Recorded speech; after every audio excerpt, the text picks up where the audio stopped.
What's up? Guys, tayo magluluto-lutuan na guys. Ayun oh. Nung oras na guys. Alauna na. Yun, sarap dito oh. Ang ginisang repolyo na napakabisa ni Inday. Sarap lang yan. May patatas giniling. Pabor na ba kayo sa food trip na yan guys? Tapos meron tayo ditong ano, ito oh. Torsilyo na malutong.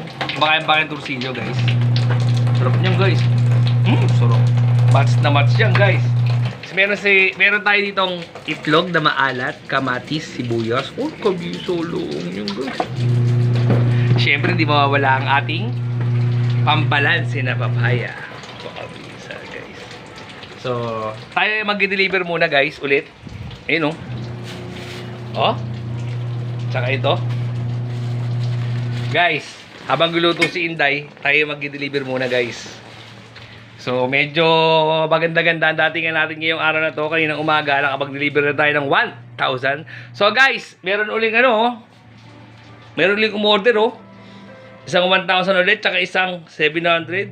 Yan, guys, ay pang alas 2, tsaka 2:30. Tapos may puto yan. Ayan, oh. Abisa lang yan, guys.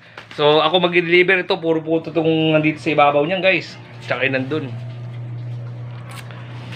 Habang si Inday nagluluto dyan. Inday daw muna, Inday. Hi. Habang si Inday nagluluto dyan, ako mag-deliver na guys. Kasi pagbalik natin, kailangan na natin kumain kagad. So, pagkain natin, gagawin na kagad natin yun. Kwarto na naman to guys. Medyo ano lang tayo, medyo swerte lang ngayong araw na to. Hindi naman palagi ganyan guys. Alam nyo naman, di ba? Basta, dahil ka lang magtinda na magtinda. Kaya sa lahat ng online sellers dyan guys, more benta po sa ating lahat guys. Kita-kits tayo ulit mamaya, okay? Sarap lang ng food trip natin. Match na match lang yun.